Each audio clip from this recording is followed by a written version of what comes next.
بسم اللہ الرحمن الرحیم۔ میرے انتہائی محترم بزرگ جناب حاجی غلام احمد بلور صاحب، ایمل ولی خان صاحب، یہاں پر میرے بہت سے پرانے دوست موجود ہیں۔ سب کا نام باری باری اگر لیا تو فہرست بڑی لمبی ہو جائے گی، اور جاوید ہاشمی صاحب، خواجہ آصف صاحب، جناب سلیم صابری صاحب، مجھے بہت اس وقت خوشی بھی ہو رہی ہے اور فخر بھی محسوس ہو رہا ہے کہ باچا خان مرکز میں ایک بہت ہی آج کے دور کے جو مسائل ہیں اس کے حوالے سے بہت ریلیونٹ ایشو پہ مجھے بات کرنے کا موقع مل رہا ہے۔ اور پہلے بھی کافی ساری باتیں ہو چکی ہیں، لیکن جو موضوع ہے وہ بہت ریلیونٹ ہے آج کے سیمینار کا۔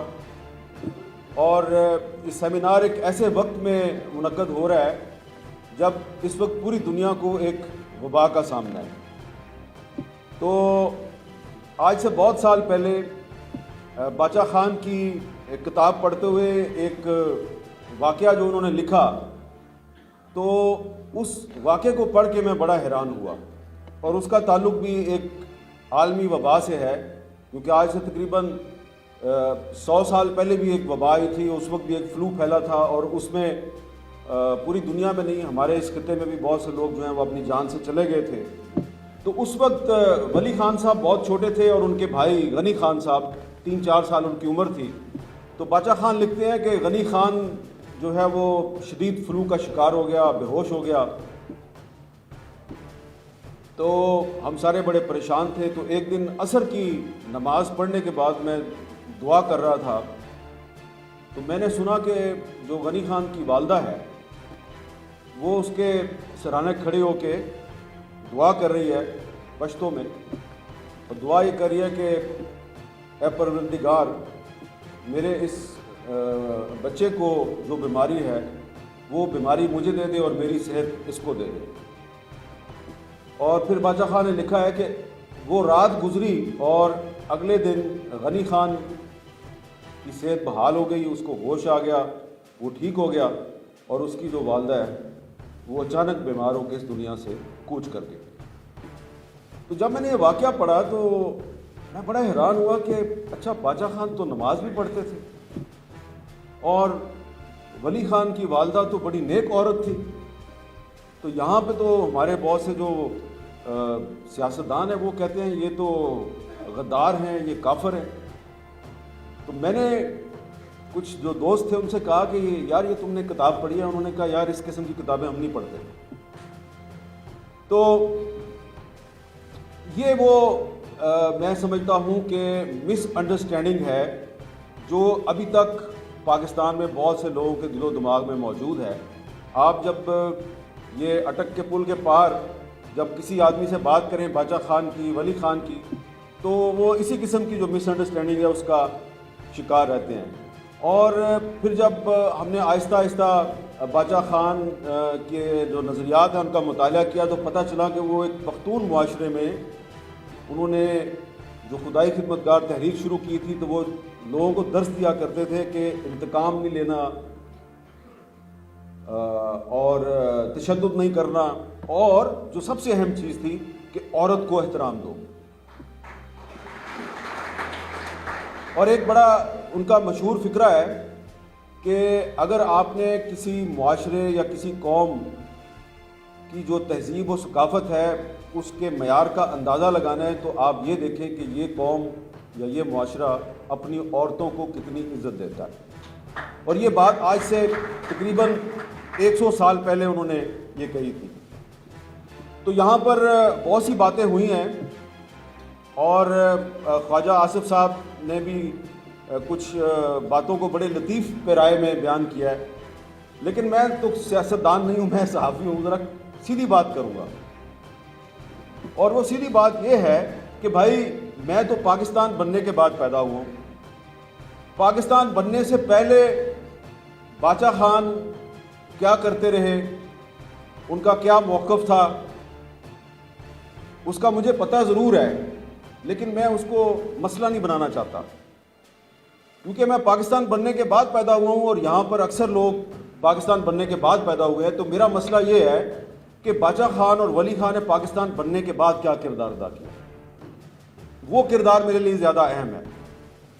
گو کہ جو 1940 کی قرارداد ہے اس پہ جو ولی خان صاحب کا موقف ہے اس پر خواجہ محمد آصف صاحب کے جو والد ہیں خواجہ محمد صفدر صاحب, ان کا موقف بالکل مختلف تھا. لیکن یہ دونوں جو ہیں محترمہ فاطمہ جناح کے حق میں جو تحریک چلی, جو صدارتی مہم تھی ایوب خان کے مقابلے میں, اس میں یہ دونوں ساتھ ساتھ تھے. دونوں پہ غداری کے مقدمات بھی بنے اور پھر 1977 میں باچا خان اور خواجہ محمد صفدر فیصل آباد جیل میں انہوں نے اکٹھے قید بھی کاٹی. تو میں آج کے جو دور کے جو مسائل ہیں, جو ایشوز ہیں اور آج کا جو سیمینار ہے اس کے حوالے سے میں زیادہ لمبی بحث نہیں کروں گا. بہت سے لوگوں کے اپنے نظریات ہیں, بہت سے لوگوں کے اپنا ان کا ایک سٹانس ہے اور اس پر ایک علمی اختلاف جو ہے وہ کسی معاشرے کے زندہ ہونے کی نشانی ہوتی ہے. لیکن علمی اختلاف کی بنیاد پر کسی کو غدار کہنا یہ دراصل آپ اپنے ملک کے ساتھ اور اپنے ساتھ ایک زیادتی کر دیتے ہیں. اور اس لیے میں تو کسی کو غدار نہیں سمجھتا کیونکہ مجھے بہت سے لوگ غدار سمجھتے ہیں. اور یہ کہنا غلط نہیں ہوگا کہ آج یہ بھی ایک غداروں کی محفل ہے جس میں ایک غدار جو ہے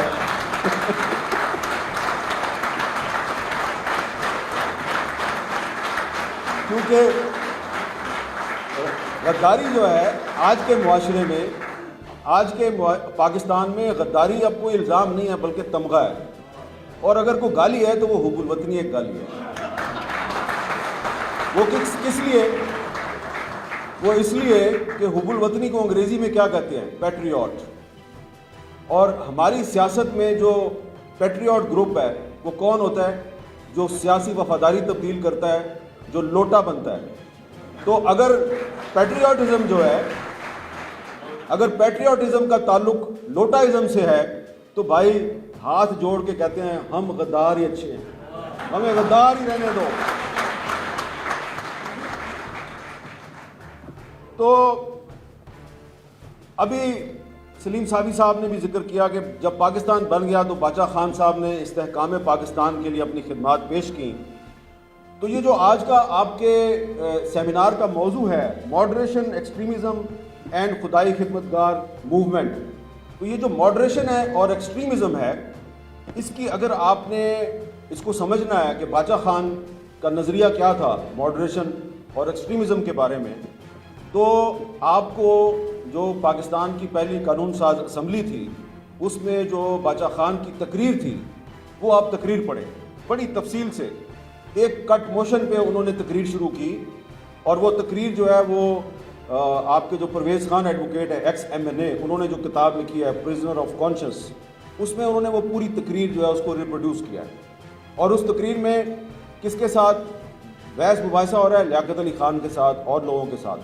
اور اس میں باچا خان صاحب نے صاف صاف بتا دیا ہے کہ ہم کوئی علیحدہ ملک پٹھانستان یا پختونستان نہیں چاہتے, ہم صرف چاہتے ہیں کہ جس خطے میں پختون رہتے ہیں اس خطے کی اپنی ایک شناخت ہونی چاہیے. کیونکہ پنجاب میں پنجابی رہتے ہیں, اس کا نام پنجاب ہے, سندھ میں سندھی رہتے ہیں, اس کا نام سندھ ہے, اور اسی طرح بلوچستان میں بلوچ رہتے ہیں, اس کا نام بلوچستان ہے. تو ہمیں بھی ایک پاکستان میں ایک ایسی اکائی چاہیے, ایک ایسا یونٹ چاہیے جس کا نام ہماری تہذیب اور ہماری ثقافت اور ہماری قومیت کی نشاندہی کرے. یہ صرف وہ چاہتے تھے. اور انہوں نے اس تقریر میں صحابہ کرام کے واقعات کا ذکر کیا اور اس تقریر میں انہوں نے بار بار کہا کہ میں پاکستان کے استحکام کے لیے اپنی خدمات پیش کرتا ہوں. 7-8 مہینے ہو گیا پاکستان کو بنے ہوئے, میں دیکھ رہا ہوں, انتظار کر رہا ہوں کہ کوئی ہمارے پاس آئے, کوئی ہمارے پاس نہیں آیا. اب میں آپ کے پاس آیا ہوں اور کہتا ہوں, آپ کو آفر کرتا ہوں اپنی کوآپریشن. لیکن اس کے بعد ان کو گرفتار کر لیا گیا. گو کہ قائد اعظم محمد علی جناح نے ان کے ساتھ ملاقات کی پشاور میں اور ان کے ساتھ چلنے کی کوشش کی, لیکن خان قیوم خان جیسے جو لوگ تھے انہوں نے ان کو ساتھ نہیں چلنے دیا. پھر جب باچا خان کو اس تقریر کے کچھ دنوں کے بعد گرفتار کر لیا گیا تو جیل میں ان کے پاس پنجاب کے چیف منسٹر نواب ذوالفقار ممدوٹ اور نوائب وقت اخبار کے چیف ایڈیٹر حمید نظامی صاحب ان کو جیل میں ملنے آئے اور باچا خان سے درخواست کی کہ آپ کے شیخ عبداللہ سے بھی تعلقات ہیں, آپ کے نہرو سے بھی تعلقات ہیں, تو مسئلہ کشمیر کے حل کے لیے آپ ہماری کوئی مدد کریں. تو باچا خان نے جیل سے بیٹھ کر اپنے ایلچی جو ہیں وہ 2-3 جگہ پہ بھیجے اور کوئی انہوں نے راستہ نکال لیا. اس دوران میں نواب ممدوٹ کی حکومت ختم ہو چکی تھی اور جب انہوں نے لیاقت علی خان کو پیغام بھیجا کہ میں نے اس سلسلے میں کچھ ہوم ورک کر لیا ہے اور میں اس مسئلے کے حل کے لیے کوئی راستہ نکالنے میں کامیاب ہو سکتا ہوں, تو مجھے بتائیے کہ آگے کیا کرنا ہے. تو لیاقت علی خان صاحب نے جو ایک فقرہ کہا وہ بہت مستند تاریخی کتابوں میں موجود ہے. اس وقت تک قائد اعظم کی وفات ہو چکی تھی. تو لیاقت علی خان صاحب نے کہا معذرت کے ساتھ کتاب میں جو لکھا ہوا ہے وہی آپ کو بتا رہا ہوں, ایک بابے سے جان چھوٹ گئی ہے, اب دوسرا بابا اپنے آپ پہ مسلط نہیں کریں گے. یہ یعنی کہ ان کا قائد اعظم کے بارے میں بھی کیا موقف تھا وہ آپ سمجھ سکتے ہیں. اور پھر 1964 کا صدارتی الیکشن آ گیا. تو جیسا کہ میں نے پہلے بھی عرض کیا, تو اس صدارتی الیکشن میں جس کو آج بھی بہت سے لوگ کہتے ہیں غدار, باچا خان کو بھی اور ولی خان کو بھی, تو یہ جو دونوں غدار تھے انہوں نے قائد اعظم کی بہن محترمہ فاطمہ جناح کے حق میں الیکشن کمپین چلائی. اور جب ایوب خان نے دیکھا کہ فاطمہ جناح کو سپورٹ مل رہی ہے باچا خان سے اور ولی خان سے, تو انہوں نے پمفلٹ بانٹے باقاعدہ اور پھر ٹائم میگزین کو انٹرویو دیا دسمبر 1964 میں الیکشن سے کچھ دن پہلے, اور اس میں کہا کہ فاطمہ جناح انڈین ایجنٹ ہے. فاطمہ جناح انڈین ایجنٹ ہے صرف اس لیے کہ باچا خان اور ولی خان فاطمہ جناح کی الیکشن مہم میں ان کو سپورٹ کر رہے تھے. اور اس وقت کون کون لوگ سپورٹ کر رہے تھے؟ مشرقی پاکستان میں شیخ مجیب الرحمان سپورٹ کر رہا تھا, بلوچستان میں غوث بخش بزنجو, عطا اللہ مینگل, خیر بخش مری, یہ سارے لوگ فاطمہ جناح کے ساتھ تھے. اور خیبر پختونخوا میں جو اس وقت صوبہ سرحد تھا, باچا خان اور ولی خان سپورٹ کر رہے تھے. تو اس پر ذرا غور کریں آپ کہ شیخ مجیب الرحمان, غوث بخش بزنجو, عطا اللہ مینگل, خیر بخش مری, خان عبد الغفار خان, خان عبد الولی خان, سارے کے سارے قائد اعظم کی بہن کے ساتھ کھڑے ہیں اور فوجی ڈکٹیٹر کہہ رہا ہے کہ یہ سارے غدار ہیں. تو کیا مطلب ہے اس کا؟ غداری کا الزام پاکستان میں کس پہ لگتا ہے؟ جو جمہوریت کی بات کرتا ہے, پارلیمانی نظام کی بات کرتا ہے, آئین کی بالادستی کی بات کرتا ہے, اور کچھ مفاد پرست لوگ, ایک مفاد پرست ٹولہ جب آئین اور قانون کی بالادستی کی بات کرنے والوں کو اپنے اقتدار کے لیے خطرہ سمجھتا ہے تو وہ اس پہ غداری کا الزام لگا دیتے ہیں. تو لہذا اس لیے میں یہ بات اکثر کہتا ہوں کہ جہاں پہ آپ نے محترمہ فاطمہ جناح کو بھی غدار قرار دے دیا, تو وہاں پہ اگر آپ ہمیں بھی غدار کہتے ہیں, ولی خان کو بھی غدار کہتے ہیں, آپ نواز شریف کو بھی غدار کہتے ہیں, آپ باقی سیاستدانوں کو بھی غدار کہتے ہیں, تو آپ کی بڑی مہربانی, ہم آپ کا شکریہ ادا کرتے ہیں کہ آپ ہمیں غدار کہتے ہیں. اللہ کا شکر ہے کہ ہم آپ کی طرح کے محب وطن نہیں ہیں. میں نے جب یہاں پہ آ رہا تھا تو میں نے اپنے آپ سے وعدہ کیا تھا کہ میں یہاں پہ کوئی ایسی بات نہیں کروں گا کہ جس سے آپ کے لیے یا میرے لیے کوئی مسئلہ پیدا ہو جائے, لیکن اب موضوع ایسا ہے کیونکہ ابھی تو جاوید ہاشمی صاحب نے بھی تقریر کرنی ہے. وہ ایک سکہ بند قسم کے غدار ہیں, 124A کا مقدمہ بھگت چکے ہیں, وہ بھی پرویز مشرف کے دور میں. تو غداری کے الزام پاکستان میں جو لوگ لگاتے رہے ہیں وہ خود پاکستان توڑنا چاہتے تھے. اور یہ بات جو ہے, اب میں جب یہاں پہ آیا تھا تو میں نے اپنے کچھ دوستوں کو بتائی تھی کہ یار کچھ ہسٹوریکل فیکٹس ہیں وہ نئی نسل کو بتانے بڑے ضروری ہیں. تو ایک تو ہسٹوریکل فیکٹ یہ ہے کہ وہ ایوب خان جس نے محترمہ فاطمہ جناح پہ غداری کا الزام لگایا وہ خود پاکستان توڑنا چاہتا تھا. اور اس کا ثبوت جو ہے ایوب خان کا وزیر قانون تھا جسٹس منیر، اس کی کتاب ہے فرام جناح ٹو ضیاء، اور اس کتاب میں اس نے خود لکھا ہے کہ ایوب خان نے 1962 میں مجھے بطور وزیر قانون بنگالیوں کے پاس بھیجا کہ یار ہماری جان چھوڑو۔ تو ایک بنگالی منسٹر تھے رمیز الدین صاحب، یہ جسٹس منیر نے اپنی کتاب میں لکھا ہے کہ میں ان کے پاس گیا، میں نے کہا رمیز الدین صاحب کوئی یا تو کنفیڈریشن بنا لیتے ہیں یا آپ ہماری جان چھوڑ دیں۔ تو سارا دن آپ اسمبلی میں اپنے حقوق کی بات کرتے رہتے ہیں، محرومیوں کی بات کرتے رہتے ہیں۔ تو رمیز الدین نے کہا کہ یہ بتاؤ کہ ہم جو بنگالی ہیں ہم پاکستان میں کتنے پرسنٹ ہیں؟ اس نے کہا جی آپ 56% ہیں۔ تو اس نے کہا نا ہم پھر 56% ہیں، ہماری اکثریت ہے تو ہم پاکستان ہیں، تو تم نے اگر پاکستان چھوڑنا ہے تو چھوڑ دو، ہم تو پاکستان نہیں چھوڑیں گے۔ یہ 1962 میں رمیز الدین نے یہ بات کر دی۔ اب آگے آئیں، 1962 میں ایوب خان صاحب پاکستان توڑنا چاہتے تھے، وہ کامیاب نہیں ہوئے۔ تو اس کے بعد جب ان کے خلاف ڈیک بن گئی، ڈیک ڈیموکریٹک ایکشن کمیٹی، جس میں نواب زرا نصر اللہ خان صاحب، ولی خان صاحب اور بہت سی پولیٹیکل پارٹیز اکٹھی تھی اس میں، تو ایوب خان نے کوشش کی ڈیک کی لیڈرشپ میں نفاق ڈالنے کی، اور ان کی نگاہ انتخاب پڑی خان عبد الولی خان پر، اور انہوں نے ولی خان صاحب کو کہا کہ میں آپ سے ملنا چاہتا ہوں، انہوں نے انکار کر دیا۔ پھر انہوں نے بیچ میں بہت سے بندے ڈالے کہ بڑی ضروری بات کرنی ہے تمہارے ساتھ، بہت ضروری بات کرنی ہے۔ تو آخر کار ولی خان صاحب جو ہیں وہ اس کو ملنے، ایوب خان کو ملنے راول پنڈی چلے گئے۔ اب یہ جو میں آپ کو بات بتا رہا ہوں، یہ ولی خان صاحب کا ایک انٹرویو ہے، دسمبر 1981 میں ہفت روزہ چٹان میں شائع ہوا تھا، اس کے بعد کچھ کتابوں میں بھی موجود ہے۔ اس میں انہوں نے یہ ساری جو داستان ہے اس کو بیان کیا ہے۔ تو اگین ایک دفعہ پھر جنرل ایوب خان ولی خان کو کیا کہتا ہے کہ ولی خان تم بڑے سمجھدار آدمی ہو، مجھے تمہاری مدد چاہیے۔ تو ولی خان صاحب نے کہا جی آپ کو کیا مدد چاہیے؟ یار میری مدد یہ کرو کہ ہم کسی طریقے سے یہ جو مشرقی پاکستان ہے اس سے جان چھڑانا چاہتے ہیں، اگر ہم مشرقی پاکستان سے جان نہیں چھڑائیں گے تو یہ پاکستان کبھی ترقی نہیں کرے گا، تو پاکستان کے استحکام کی خاطر میری مدد کرو۔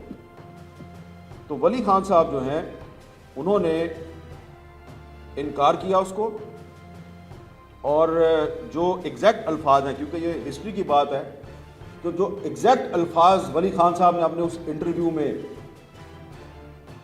لکھے ہیں، کہے ہیں، ولی خان صاحب نے اس کو کہا ہم مشرقی پاکستان کی علیحدگی میں آپ کی مدد نہیں کر سکتے، بلکہ مشرقی پاکستان کو بچانے کے لیے ہر اس طاقت سے اتحاد کریں گے جو پاکستان بچانا چاہتی ہے۔ آج آپ مشرقی پاکستان سے جان چھڑانا چاہتے ہیں، کل آپ کہیں گے صوبہ سرحد سے جان چھڑانی ہے۔ اب اس پہ ذرا غور فرمائیں آپ، اور جو لوگ آپ پر اور ہم پر غداری کے الزامات لگاتے ہیں وہ بھی ذرا غور کریں یار، خدا کا خوف کرو، کوئی شرم ہوتی ہے، کوئی حیا ہوتی ہے۔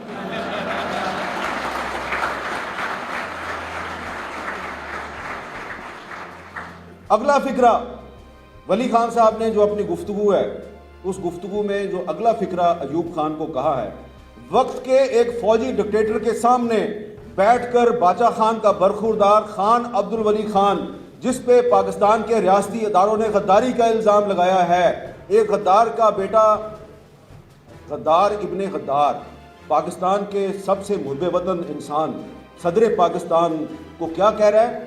کوٹ ان کوٹ، ہم آپ کو پاکستان نہیں توڑنے دیں گے، پاکستان ہمارا ہے، ہم اس کی سالمیت کی حفاظت کریں گے، ہم اس کی حفاظت کے لیے خون بھی دیں گے، جان بھی دیں گے۔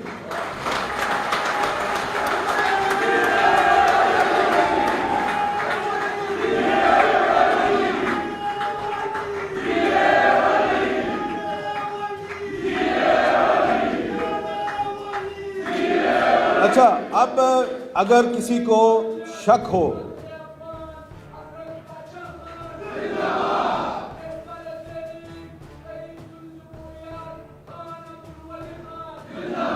اچھا میرے بھائی جو آپ نعرے لگا رہے ہو، آپ کا نعروں کا بہت شکریہ، لیکن میری آپ سے گزارش ہے کہ یہ جو باتیں میں نے آپ کو بتائی ہیں میں اپنی طرف سے نہیں بتا رہا، یہ ولی خان صاحب ہی کی باتیں ہیں، تو آپ کو یہ پڑھنی چاہیے، کیونکہ آپ لوگ جب باہر جاتے ہیں تو لوگ آپ کو جب کہتے ہیں یار تم غداروں کی پارٹی سے آگے ہو، تو ان کو بتائیں یہ کتاب ہے ولی خان اور قرارداد پاکستان، فاروق قریشی صاحب نے کتاب لکھی ہے۔ اور عجیب و غریب بات یہ ہے، حسین اتفاق، اس کتاب میں خواجہ محمد صفدر صاحب کا بھی آرٹیکل شامل ہے جس میں وہ اختلاف کر رہے ہیں ولی خان صاحب سے، قرارداد پاکستان جو ہے 23 مارچ 1940 کی۔ لیکن جو ولی خان صاحب ایوب خان کو کہہ رہے ہیں وہ موقف ہے جو خواجہ صفدر کا موقف ہے۔ تو ہم اختلافات کی بات کرتے ہیں، مشترکات کی بات نہیں کرتے۔ اور اس کے بعد یہاں پہ ذکر ہوا کہ ولی خان صاحب پھر ڈھاکہ گئے، انہوں نے شیخ مجیب سے مذاکرات کیے۔ وہ بڑا دلچسپ قصہ ہے، غوث بخش بزنجو صاحب نے اپنی کتاب میں وہ قصہ لکھا ہے۔ بزنجو صاحب اور ولی خان صاحب دونوں گئے تھے ڈھاکہ، تو وہاں پر ولی خان اور بزنجو صاحب جو ہیں، یہ اب بزنجو صاحب بتا رہے ہیں کہ میں اور ولی خان گئے اور ہم نے دھان منڈی ڈھاکہ میں ہم نے شیخ مجیب سے کہا، ہاتھ جوڑ کے، شیخ مجیب تو بڑی مہربانی، پاکستان مت توڑو۔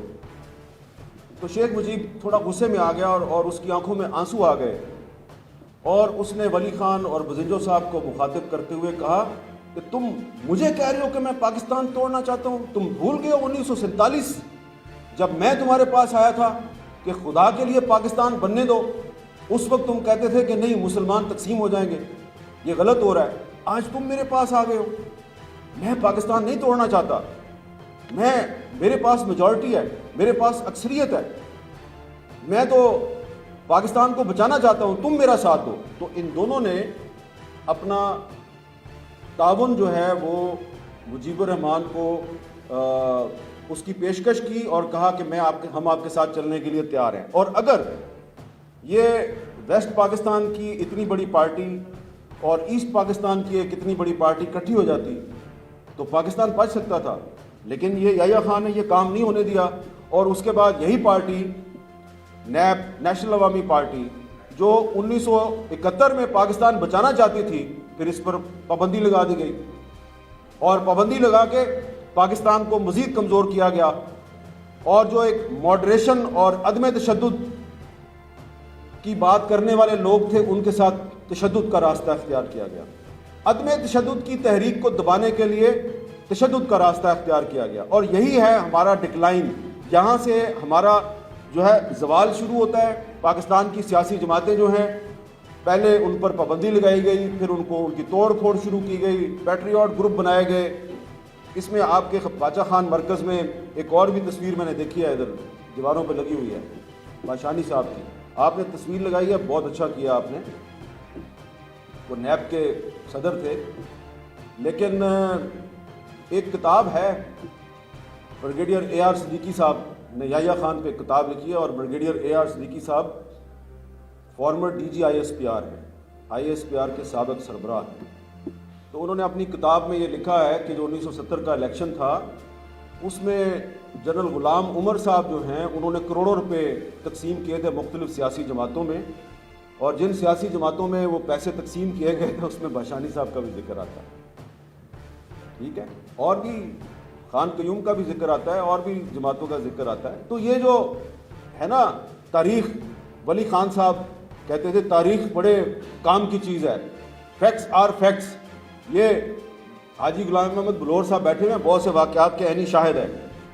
تو وہ جو عدم تشدد کا فلسفہ تھا اس کو آگے بڑھانے میں یہ جو بزرگ یہاں بیٹھے ہوئے ہیں اور آپ نوجوان جو آپ لوگ یہاں بیٹھے ہوئے ہیں، آپ نے بہت ایک اہم کردار ادا کیا، اور آپ کے کردار کو ہم نے اپنی آنکھوں سے دیکھا ہے۔ ابھی آپ کا یہ جو باچا خان مرکز ہے، اس میں اوپر ایک جو میوزیم ہے آپ کا، اس میں حاجی بشیر بلور صاحب جو ہیں ان کے وہ خون آلود کپڑے آپ نے محفوظ کیے ہوئے ہیں اوپر، وہ کپڑے انہوں نے پہنے ہوئے تھے جب ان پر ایک حملہ ہوا، اور ان کپڑوں میں گولیوں اور چھروں کے نشانات بھی ہیں، خون کے دھبے ابھی تک موجود ہیں۔ تو یہ جو پاکستان کی سیاسی جماعتیں ہیں جن کو غدار قرار دیا جاتا ہے، جن پر پابندیاں لگائی جاتی ہیں، جن کی لیڈرشپ کو جلا وطن کر دیا جاتا ہے، اس کی میراث وہ خون آلود لباس ہے جو آپ نے یہاں پہ محفوظ کیا ہوا ہے، اور وہ جو میں ابھی بشیر بلور صاحب کا وہ خون آلود لباس دیکھ رہا تھا، کٹا پھٹا، چیتھڑے اڑے ہوئے تھے اس کے، مجھے ایسا لگ رہا تھا یہ ہے پاکستان کی جمہوریت۔ لیکن آپ نے یہ جو چیتھڑے ہیں ان کو محفوظ کیا ہوا ہے، تو اس کا مطلب یہ ہے کہ یہ ایک عزم اور حوصلہ ابھی برقرار ہے کہ یہ جو خون آلود جمہوریت ہے، یہ جو چیتھڑوں جیسا لباس اس جمہوریت نے پہنا ہوا ہے، اس کو ہم نے بچا کے رکھنا ہے، کیونکہ صرف جمہوریت ہی پاکستان کو بچا سکتی ہے۔ اور بدترین کرپٹ ترین جمہوریت جو ہے وہ آپ کی بہترین آمریت سے بہتر ہے۔ اور یہ جو چیز ہے یہ ہم نے دیکھی ہے ماضی میں بھی۔ ایک چھوٹی سی مثال دوں گا، بات زیادہ لمبی نہیں کروں گا۔ ایک ملک فیروز خان نون تھا، بڑا ایک کمزور پرائم منسٹر تھا پاکستان کا، لیکن 1958 میں وہ ملک فیروز خان نون، جس کا وزیر داخلہ ایک غدار سیاستدان اکبر بگٹی تھا، تو اس نے یہ جو گوادر ہے اس کو پاکستان کی ٹیریٹری میں ایڈ کیا۔ ایک کمزور جمہوریت، ایک کمزور وزیر اعظم، اس نے گوادر کو پاکستان کی ٹیریٹری میں ایڈ کیا، اور جو آپ کی مضبوط ترین ڈکٹیٹرشپس تھیں انہوں نے پاکستان کی ٹیریٹری لوز کی، ان کے دور میں پاکستان کے حصے بکھرے ہوئے۔ تو جو باچا خان کا اور ولی خان کا جو نظریہ ہے وہ یہی ہے کہ بدترین جمہوریت بہترین آمریت سے 100 درجے بہتر ہوتی ہے، اس لیے کہ جمہوریت میں آزادی اظہار ہوتی ہے، جمہوریت جیسی بھی ہے اس میں عوام کی حکومت ہوتی ہے، اور اس پر آپ جتنے مرضی الزامات لگا دیں، لیکن آج تک پاکستان کی کسی جمہوری حکومت کے دور میں پاکستان نہ ٹوٹا ہے، نہ پاکستان نے اپنی ٹیریٹری لوز کیا ہے۔ میں اس بحث میں نہیں پڑتا کہ سیاچن گلیشیئر کس کے دور میں گیا، میں اس بحث میں بھی نہیں پڑتا کہ مشرقی پاکستان کس کے دور میں ٹوٹا، لیکن صرف ایک بات کروں گا کہ یہ جو آج ہمارا 1973 کا آئین ہے، یہ اب پاکستان کی آخری متفقہ دستاویز ہے، آخری متفقہ دستاویز ہے جس پہ کنسنسس ہوا۔ اب کوئی کہتا ہے کہ میں نے پاکستان میں صدارتی نظام لے کے آنا ہے، تو بھائی جان یہ آپ کی خواہش تو ہو سکتی ہے، لیکن اب 1973 کا آئین یہ ایک مشترکہ کارنامہ ہے، اور اسی وجہ سے یہ آئین بار بار ایبروگیٹ ہوتا ہے، بار بار سسپینڈ ہوتا ہے، پھر یہ بار بار ریسٹور ہو جاتا ہے۔ 77 میں سسپینڈ ہوا، پھر واپس آ گیا 1985 میں، 99 میں سسپینڈ ہوا، پھر واپس آ گیا۔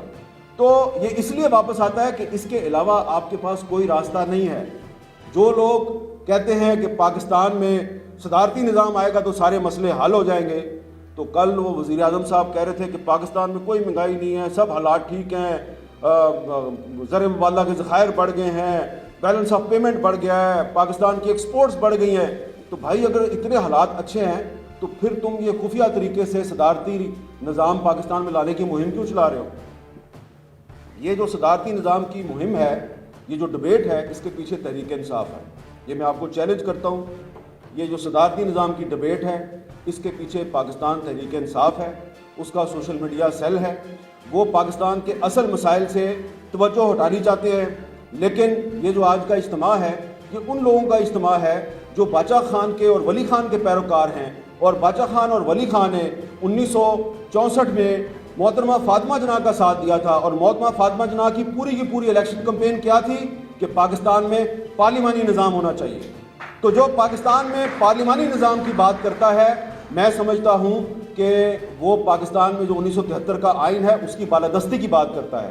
جو کہتا ہے کہ پاکستان میں صدارتی نظام ہونا چاہیے، وہ چاہتا ہے کہ جو 1962 میں ایوب خان نے پاکستان پہ صدارتی نظام نافذ کیا تھا، جس سے کہ پاکستان کے 2 ٹکڑے ہو گئے۔ میں کسی کو غدار نہیں کہتا، لیکن میں یہ کہوں گا کہ آپ پاکستان کے نادان دوست ہیں۔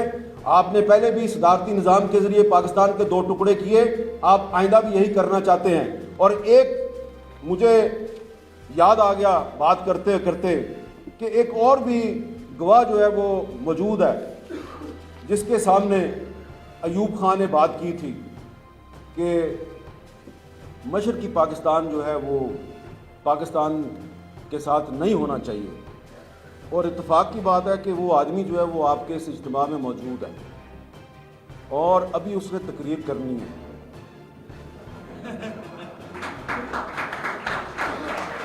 اور اجازت لینے سے پہلے یاد دلا دوں اپنے اس بہادر دوست اور بہادر لیڈر کو کہ آپ نے یہ واقعہ اپنی ایک کتاب میں لکھا ہوا ہے، یقیناً آپ اس کی تردید نہیں کریں گے، لیکن یاد اس لیے دلا رہا ہوں تاکہ آپ لوگ موقع لگے تو یہ کتاب بھی پڑھ لو۔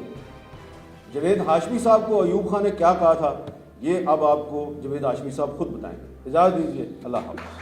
YouTube پر گوگلی نیوز دیکھنے کے لیے youtube.com کی سرچ بار میں googly news T V type کریں۔ گوگلی نیوز کے پیج پر سرخ رنگ کے سبسکرپشن والے بٹن پر کلک کرنا نہ بھولیے۔ YouTube پیج پر اپلوڈ ہونے والی ویڈیوز سے باخبر رہنے کے لیے بیل آئیکن پر کلک کیجیے۔ آپ کو ہر نئی ویڈیو کے بارے میں نوٹیفیکیشن موصول ہو جائے گا۔